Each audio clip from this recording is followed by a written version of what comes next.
Hey guys, Kakarot197 again. This time with a review of the high-grade RX-78-02 from the Gundam The Origin OVA and manga series provided to me by my favorite online hobby store, Hobbylink Japan. Links to buy your own Origin Grandpa down below. And believe me, you're gonna want to buy one before this review ends. Even though I've always felt that the body was a bit too massive compared to the limbs on this Origin version, there is no denying that the detailing is absolutely phenomenal. Even small things like the chest-mounted Gatling guns are super crisp, and on the knees we even have some gray detailing poking through. There are relatively modern master grades with less attention to detail than this thing. Also, good luck finding any seam lines on the actual mobile suit. And this continues with the color separation. It is almost perfect, with even the Vulcan guns being molded in yellow. For the stickers then, we get the usual eye sticker, one for the main camera, which is also an actual red piece, the rear camera, the crotch V, and the round gray ones for the insides of all of the joint motors. I would have liked some stickers for the sensors on the cannon too, but you can cut them out from the leftovers on the sticker sheet, so no real biggie here. So this means that the only painting left to do on the Gundam itself are the thrusters on the bottom of the feet. Sufficient to say, straight out of the box, the RX-78-02 is about as perfect as you can get for a high grade. Then throw on some of the marking stickers and this thing will look amazing. So now let's see if those weapons and accessories are equally amazing. Starting off with what I already have on the machine, we have this really nice backpack, which has an option of either using two beam sabers or using a cannon. And this is also a really cool thing. It's on a double hinge joint, one here and one there, so it moves nicely. And also with the way this is mounted, you can also put it on the other side, or if you buy two of these, you can even have him have twin cannons. And of course, with the two beam sabers, we also get two new style long beam saber blade effect parts, and they are a perfect fit in the hands. Then moving on to the shoulders, on mine we have the twin Gatling guns poking out, which you can also close very simply by removing the Gatling guns, and then putting that piece back in there. And if you want to turn them into the early type, we also have the Twin Magnum, which only goes onto the left side. Then on the arms, you can choose which cuffs you use, either these ones or the ones that can also hold the Gatling guns.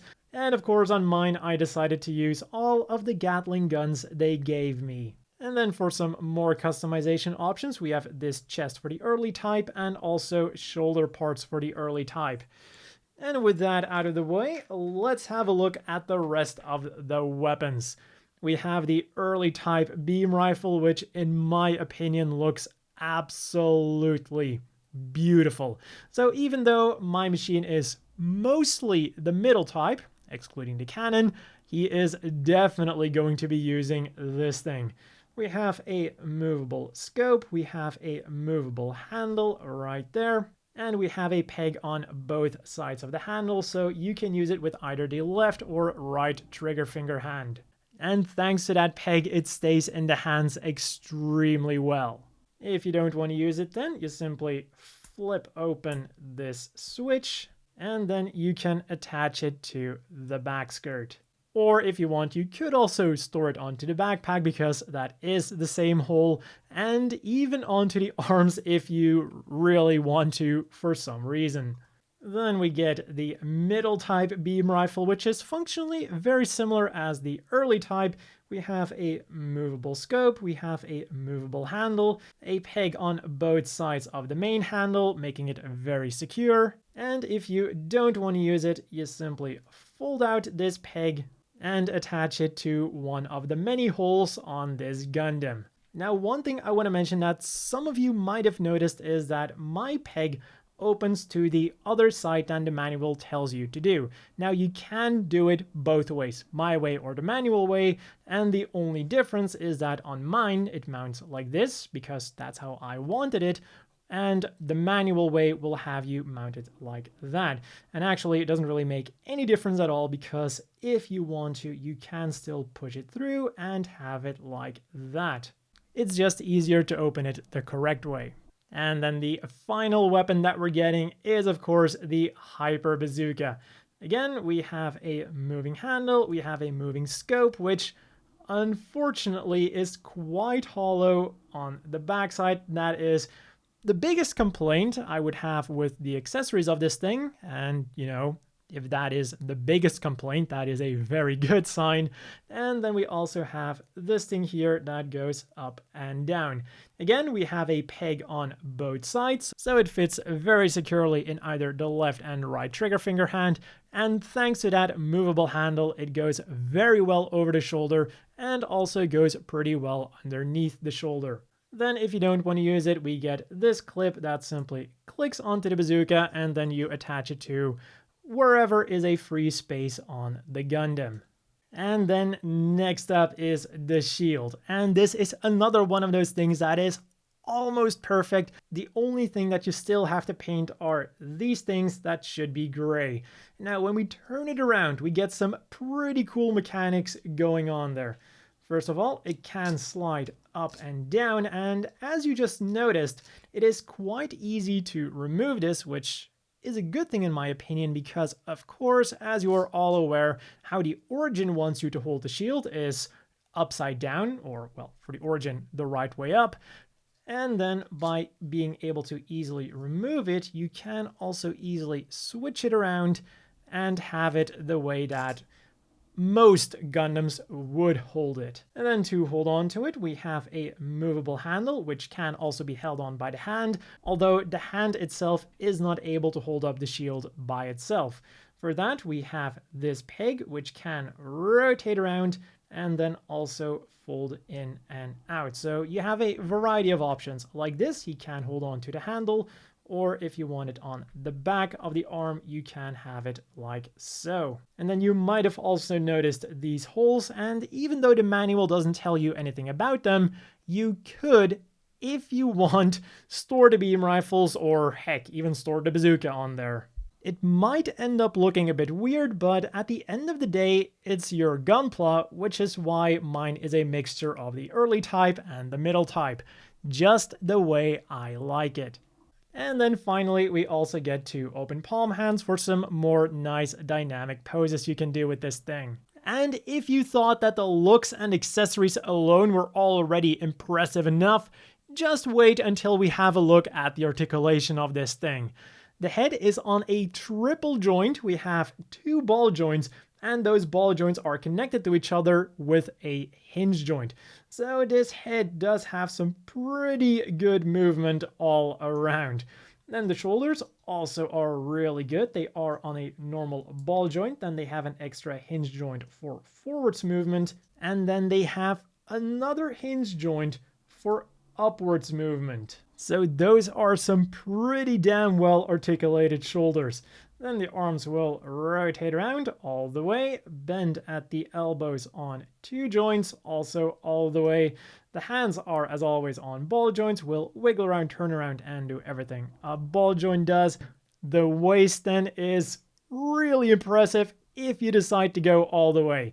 We have a ball joint at the bottom and then an extra hinge joint, giving him some really far movement if you decide to overdo it. I'm not sure if you're meant to do this, but you can. The backwards movement then, under normal circumstances, goes back about that far, but again, if you decide to push it, you can go a little bit further. Sideways movement then is a similar story. It goes a little bit side to side, but you can push that little ball joint a bit further.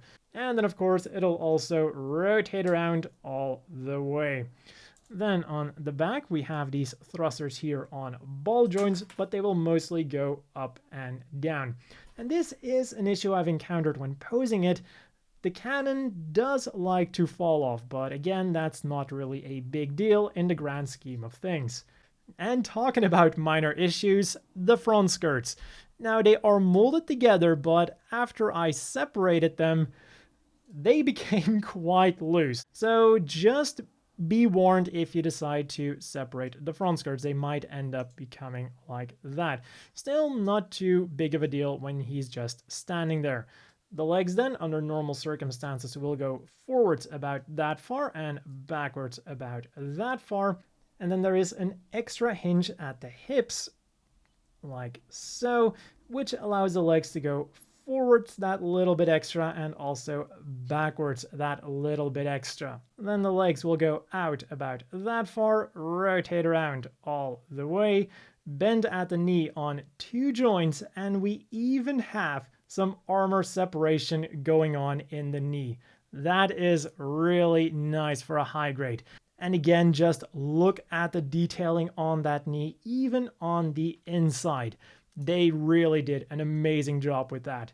Then on the back, we have an opening thruster. If I can get it open, there we go. And then the feet go a little bit forwards, a little bit backwards, side to side, very far, rotate around all the way, and even have a little toe joint. The only thing that I don't like about the articulation is how they did the ankle guard, which is on a ball joint in the front. Now, I can see why they did it with that very good sideways movement, but at the same time, it does hinder forwards movement a little bit, and I just feel that this here is meant to connect to something. Just from a technical point of view, I would have liked it to either be connected to the gray part or to the knee or to the leg itself. But then again, from an aesthetics point of view, I can understand why it does look good like that. So yeah, the articulation of this thing is nothing short of amazing. No matter what kind of pose you want to pull, this thing will be able to do it beautifully. So as always, the inevitable question is, do you want to buy this? And the answer here is a straight up yes. At 2,300 yen, it is far from the cheapest high grade around, but man does it do a good job justifying that price tag. It comes with a lot of accessories and customizability, even more than the master grade, and the quality of everything we're getting, for the most part, is top notch too. A few minor things could have been that little bit better, but then we have to remember that this is just a high grade. Even though it's a high grade, that does everything in its power to transcend the high grade line. And when we compare it to some of the other high grade Grandpa RX-78-02s, it's really crazy that these are all high grades, albeit the Project V Gundam and the Revive Gundam being high grade Universal Centuries, and the RX-78-02, this thing, being high grade the Origin. Now that's not to say that the Revive Gundam is bad, just significantly less detailed. So if you're either on a budget or you want a more old school Gundam experience, the Revive Gundam is still very much worth picking up. For everyone else though, it should definitely be the Origin. Then here it is next to some other Origin kits, the Zaku 1 and the Black TriStar's custom Zaku 2 high mobility type, and then finally here it is next to the standard sized Gym Custom and the always bulky Zaku 3. And that has been all for this review of one of the best Grandpa Gundams around. Again, links to buy your own down below.